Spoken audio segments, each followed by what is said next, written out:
السلام علیکم ورحمۃ اللہ وبرکاتہ۔ رب اشرح لی صدری ویسر لی امری واحلل عقدۃ من لسانی یفقہوا قولی۔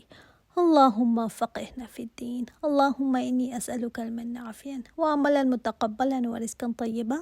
اچھا، لاسٹ ٹائم ہم نے اس صورت میں دیکھا تھا کہ اللہ تعالیٰ نے فرمایا ہے کہ تم 3 گروہوں میں ہو جاؤ گے، صرف 3 گروہ ہیں، پوری انسانیت ان 3 گروہ میں ہوگی۔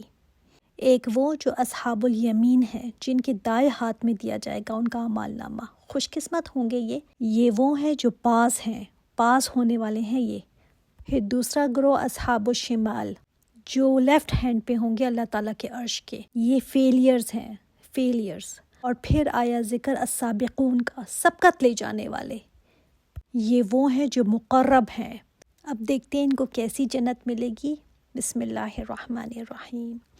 فی جنات النعیم، وہ باغوں میں ہوں گے نعمتوں والی۔ ایک باغ نہیں ہے، بہت سے باغ، جنات آیا ہے، ایک جنت نہیں مل رہی، جنتیں مل رہی ہیں، اس لیے کہ انہوں نے بھی ہر طرح کی نیکیاں کی نا، ہر طرح کی، ہر نیکی میں اپنا حصہ ڈال رہے ہیں۔ وہاں پر بھی ان کو بہت ساری جنتیں ملیں گی۔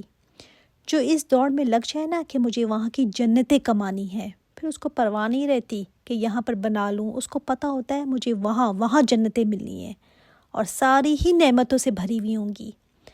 یہاں پر تو 4 دن ہی کاٹنے ہیں نا، تکلیف میں بھی کٹ رہے ہیں تو کیا، وہاں پر جنتیں میرا انتظار کر رہی ہیں، مجھے وہاں کی دوڑ لگانی ہے، اور دوڑ لگانے کے لیے محنت کرنی پڑتی ہے نا، اپنے وقت کی، اپنی صلاحیتوں کی، اپنی زندگی کی، اپنی جوانی کی، اپنی طاقت کی، اس کی قربانی اللہ تعالیٰ کے راستے میں لگانے کو تیار ہے۔ فیصلہ کرنا پڑتا ہے نا کہ مجھے کہاں کی دوڑ لگانی ہے، سابقون میں شامل ہونے کے لیے یا یہی زندگی کو جنت بنانے کے لیے۔ لیکن یہاں بہت بھی کر لو گے نا، بہت بھی لگا لو گے تو پھر بھی یہ جنت نہیں بنے گی۔ یہاں پر جو بھی شہرت کے عروج پر ہے نا، محلوں میں رہتے ہیں، پیسہ بے انتہا ہے، مگر پھر بھی ان کو سکون نہیں ہے، روتے ہوئے ہر وقت نظر آتے ہیں، خودکشیاں بھی کر رہے ہوتے ہیں۔ تو کیا حیرت نہیں ہوتی کہ یہ کیوں اتنا زیادہ خودکشی کرتے ہیں؟ اس سے پتہ نہیں چلتا کہ ان کے اندر کی دنیا کتنی ویران ہے۔ اگر اتنے ہی خوش ہوتے نا تو کبھی سائیکائٹرسٹ کے پاس نہ بیٹھے ہوتے، ڈپریشن کی دوائیاں نہ کھا رہے ہوتے۔ تو 2 ہی میدان ہیں، ایک ہے دنیا کا اور ایک ہے آخرت کا۔ ایک ہی میدان میں دوڑ لگا سکتے ہیں نا، جو ہماری خواہش ہوگی وہی ہماری دوڑ بھی لگے گی، دونوں میں تو نہیں دوڑ سکتے۔ ظاہر ہے ایک ہی میں ہوں تو ایک ہی جگہ دوڑوں گی، اور ایک میدان میں پیچھے رہ جاؤں گی، فیصلہ میرا ہے۔ اللہ تعالیٰ نے فرمایا ہے جو السابقون السابقون ہے نا، سلۃ من الاولین وقلیل من الآخرین، پہلوں میں تو بہت زیادہ ہوں گے، بعد والوں میں کم ہیں۔ اس کے 2 معنی ہیں کہ اولین اور آخرین سے کیا مراد لیا گیا ہے۔ اولین سے مراد آدم علیہ السلام سے لے کر نبی کریم صلی اللہ علیہ وآلہ وسلم تک جتنے بھی پیغمبر آئے ان کی امتیں ہیں، اور آخرین سے مراد آپ صلی اللہ علیہ وآلہ وسلم کی امت۔ تو پہلے چونکہ بہت لوگ گزر چکے ہیں، کروڑوں لوگ گزر چکے ہیں نا، تو ان کی امتوں میں بہت ہوں گے، اور آپ صلی اللہ علیہ وآلہ وسلم کی امت میں قلیل ہوں گے، کیونکہ یہ امت ان کے مقابلے میں چھوٹی ہے۔ مگر یہ زیادہ اوتھینٹک بات نہیں بنتی، زیادہ جو اوتھینٹک بات ہے وہ ابن کثیر نے لی ہے، اور انہوں نے فرمایا ہے کہ اولین اور آخرین کون ہیں۔ اولین سے مراد آپ صلی اللہ علیہ وآلہ وسلم کے زمانے اور بعد کے زمانے کے لوگ، مطلب وہ جو ان کے زمانے کے تھے، صحابہ، تابعین، تبع تابعین، وہ اولین ہیں، اور آخرین جو بعد والے آنے والے ہیں، جیسے ہمارے زمانے کے اور قیامت تک آنے والے لوگ، یہ آخر کے لوگ ہیں۔ یعنی یہ ودن اس امت کی بات ہو رہی ہے، یہ زیادہ اوتھینٹک بات بنتی ہے۔ ہمیں حدیث سے بھی پتہ چلتا ہے کہ نبی کریم صلی اللہ علیہ وآلہ وسلم نے فرمایا صحابہ سے، مجھے امید ہے تم اہل جنت کا 1/4 ہوگے، یعنی کوارٹر جنت کا تم لوگ ہوگے۔ تو صحابہ اتنے خوش ہوئے، انہوں نے کہا اللہ اکبر۔ اس سے ہمیں یہ بھی پتہ چلتا ہے کہ کوئی خوشی کی بات اگر ملے نا تو ہمیں تکبیر، اللہ تعالیٰ کی بڑائی بیان کرنی چاہیے۔ تو آپ صلی اللہ علیہ وآلہ وسلم نے فرمایا مجھے امید ہے تم جنت کا 1/3 کے برابر ہوگے، یعنی more than 1/4، یعنی 1/3، تو تم 1/3 ہوگے جنت کا، مجھے امید ہے۔ تو صحابہ پھر اتنے خوش ہوئے، انہوں نے پھر نعرے تکبیر کیا۔ پھر آپ صلی اللہ علیہ وآلہ وسلم نے فرمایا، مجھے امید ہے کہ تم اہل جنت کا نصف ہوگے، یعنی 1/3 سے بھی زیادہ، ہاف یعنی آدھے تم ہوگے، اور دوسرے آدھے جنت کے سٹیزنز وہ ہوں گے جو دوسری امتیں گزری ہیں۔ اب امت محمد صلی اللہ علیہ وآلہ وسلم کے کتنے زیادہ ہوں گے؟ پھر صحابہ نے نعرے تکبیر بلند کی۔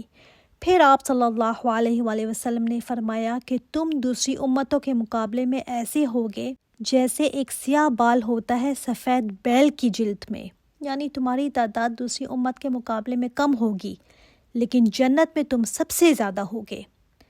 پھر ایک اور حدیث سے بھی پتہ چلتا ہے کہ آپ صلی اللہ علیہ وآلہ وسلم نے فرمایا کہ اہل جنت کی صفیں کوئی دیکھنا چاہے نا تو وہ 120 ہوں گی، اور ان میں میری امت کی 80 صفیں ہوں گی، یعنی 80 صفیں، مطلب 2/3، ہاف سے بھی زیادہ آپ صلی اللہ علیہ وآلہ وسلم کی امت ہوگی۔ ایک اور حدیث سے ہمیں پتہ چلتا ہے کہ اس امت کے 70,000 لوگ ایسے ہیں جو بغیر حساب کتاب کے جنت میں جائیں گے، اور ایک اور حدیث میں ہے کہ ہر 1000 کے ساتھ مزید 70,000 ہوں گے، اور ایک اور حدیث میں یہ بھی ہے کہ ہر ایک کے ساتھ مزید 70,000 ہوں گے جو بغیر حساب کتاب کی جنت میں داخل ہوں گے۔ اللہم اجعلنا منہم، اللہ تعالیٰ ہمیں ان میں شامل فرما دے، آمین۔ تو اس امت کے سب سے زیادہ لوگ ہوں گے جو جنت والے ہوں گے، اور اسی امت کی بات ہو رہی ہے کہ اس میں سلتم من الاولین وقلیل من الآخرین، کہ اولین میں زیادہ ہوں گے اور قلیل ہوں گے آخرین میں، یعنی صحابہ کے زمانے کے سابقون زیادہ ہوں گے اور بعد والے زمانے میں سابقون کم ہوں گے۔ وجہ کیا ہے؟ صحابہ کے زمانے کو آپ خود دیکھ لینا، ان کی قربانیاں کتنی تھیں، انہوں نے کیا کیا نہیں کیا اس دین پر چلنے کے لیے، کتنے ٹارچر برداشت کیے، کئی شہید ہو گئے، وہ ٹارچر برداشت کرتے ہوئے شہید ہوئے۔ آج تو جلدی سے ہم ڈسہارٹ ہو جاتے ہیں نا کہ فلاں نے مجھے یہ کہہ دیا، وہ کہہ دیا۔ وہ تو ایسے ڈرتے تھے اپنے ایمان پر کہ پہاڑ ہل جائے وہ نہیں ہلتے تھے۔ اللہ تعالیٰ ہمیں ایسا ایمان عطا فرمائے۔ حضرت بلال پر جو ٹارچر ہوتا تھا، حضرت خباب کے اوپر جو کوئلے رکھے جاتے تھے، کیا حال کیا تھا ان کا۔ پھر حضرت سمیہ کا کیا حال کیا تھا، حضرت عمار کا کیا حال کیا تھا۔ صحابہ نے کیا کیا نہیں قربانی دی، جبکہ ان کو جنت کی بشارتیں بھی مل چکی تھیں، پھر بھی وہ نیکیوں میں سبقت لے جانے والے تھے۔ حضرت ابو بکر صدیق رضی اللہ تعالیٰ عنہ کو بشارت نہیں مل گئی تھی؟ کیا ان کو کچھ کرنے کی ضرورت تھی؟ حضرت عمر کو بشارت نہیں مل گئی تھی؟ ان کو بشارتیں مل بھی گئی تھیں، تب بھی ان کو چین نہیں تھا، اللہ تعالیٰ سے بہت زیادہ ڈرنے والے تھے اور نیکیوں میں دوڑ لگانے والے تھے۔ مجھے اور آپ میں سے کسی کو بشارت نہیں ملی ہوئی نا، ہم میں سے کسی کو بھی گارنٹی نہیں ملی ہوئی، پھر بھی ہم کتنے ریلیکس ہیں نا، اتنے ریلیکس ہیں کہ جتنا بس میں نے تھوڑا سا کر لیا تو بس اسی پر خوش ہیں کہ بہت ہے۔ تو صحابہ نے تو بہت سٹرگل کی ہوئی ہے، لیکن کوئی یہ نہ سمجھے کہ اب کے زمانے میں کوئی سابقون ہو ہی نہیں سکتا، کیونکہ فرمایا قلیل قلیل پھر بھی ہوں گے، اس زمانے میں بھی ہوں گے لوگ جو سابقون میں ہوں گے، مگر تھوڑے ہوں گے، کیونکہ ہر آنے والا وقت پچھلے زمانے سے زیادہ فتنے لے کر آ رہا ہے نا۔ تو یہاں پر اس امت کے شروع اور آخر میں مقابلہ ہو رہا ہے، شروع میں سابقون زیادہ ہیں اور بعد والوں میں کم ہیں۔ جب قرب قیامت کے آثار جب ظاہر ہونا شروع ہو جائیں گے نا، علامات ظاہر ہونا شروع ہو جائیں گے، فتنے ظاہر ہونا شروع ہو جائیں گے، تو دین پر چلنا مشکل ہو جائے گا، بہت مشکل۔ سابقون کم ہی ہوتے چلے جائیں گے اور کرتے کرتے اور بھی کم ہو جائیں گے۔ اللہ تعالیٰ ہمیں اور ہمارے بچوں کو ان تھوڑے میں شامل کر دینا، آمین۔ یہ تھوڑے ہوں گے مگر ہوں گے۔ اللہ تعالیٰ دیکھے گا نا کہ اس فتنے کے دور میں اس نے اپنے آپ کو فتنوں سے بچاتے ہوئے اپنے آپ کو دین میں آگے کیا۔ ہم کہتے ہیں نا بڑی مشکل ہے، بھائی بڑی مشکل ہے، صحابہ کی مشکل نہیں تھی کیا؟ پہلے وقت میں بھی دین پر چلنا بڑا مشکل تھا، ان کے لیے بھی کوئی ریڈ کارپٹ نہیں بچھائے گئے تھے، وہاں بھی فتنے تھے، اور جتنے زیادہ فتنے پھیلتے جائیں گے نا مشکل ہو جائے گا دین پر چلنا، اور مشکل ہوگا، آسان نہیں ہوگا۔ اچھا، میں نے آپ کو پیچھے بتایا تھا کہ جو گولڈ میڈل لینا چاہتا ہے وہ اپنے آپ کو کس کے ساتھ کمپیئر کرے گا؟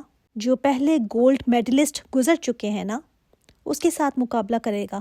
جو اس کے مقابلے کے ہیں وہ اپنے آپ کو ایوریج کے ساتھ کبھی کمپیئر نہیں کرے گا، وہ دیکھے گا کہ پہلے کس نے ریکارڈ بنایا تھا اور کیسے بنایا تھا، وہ کیا کیا کرتا تھا۔ تو ہم بھی جب چلیں گے تو کس کو دیکھ کر چلیں گے؟ جو پہلے سابقون گزر چکے ہیں، یعنی صحابہ کرام، کہ وہ کیا کیا کرتے تھے، کیسے چلتے تھے، میں بھی ویسے ہی چلوں، بجائے اس کے کہ یہ کہے کہ آج کل کوئی بھی نہیں کرتا، چھوڑو میں کیوں کروں۔ آپ نے ان کے ساتھ خود کو کمپیئر کرنا ہے یا وہ جو سابقون گزر چکے ہیں، ان پر مہر لگ چکی ہے کہ یہ سابقون ہیں جن کو جنت کی بشارتیں مل چکی ہیں۔ آپ کو پتہ ہے نا، انبیاء، صدیقین، شہداء، صالحین، یہ سب سابقون ہیں۔ تو ہم ان کو دیکھ کر چلیں نا، جنہوں نے اپنا سب کچھ لگا دیا اللہ تعالیٰ کے لیے۔ یہاں پر سابق بنو گے تو آخرت میں سابق ہوں گے۔ یہ رول آف تھمب یاد رکھیے گا۔ ہر کوئی خود کو دیکھے کہ میں اپنے آپ کو کتنا لگاتی ہوں، اپنا دن، اپنی انرجی، اپنی محنت کہاں لگاتی ہوں۔ اب دیکھیں، اصحاب الیمین کی بات بھی آئی اور سابقون کی بات بھی آئی، مگر دونوں کو کمپیریزن ہو ہی نہیں سکتا۔ ہم بھی چھت کے نیچے رہتے ہیں اور بادشاہ بھی، مگر بہت فرق ہے۔ اسی طرح کپڑے ہم بھی پہنتے ہیں اور وہ بھی، مگر فرق ہے نا بہت۔ اب دیکھتے ہیں سابقون کی جنت کہ وہ کیسی ہوگی۔ پہلے ان کے فرنیچر کی بات آ رہی ہے۔ ہم بڑے بڑے گھر بنا بھی لینا تو ایک مصیبت ہو جاتی ہے کہ اب اس کو میں بھروں کیسے۔ خالی تو نہیں رکھنا نا، جتنا بڑا گھر اتنا ہی پرابلم کہ اب اس کو بھرنا ہے، ہر کمرے کو اچھی طرح فرنش کرنا، ڈیکوریٹ کرنا۔ تو ان کے تختوں کی بات یہاں پر پہلے بتائی گئی۔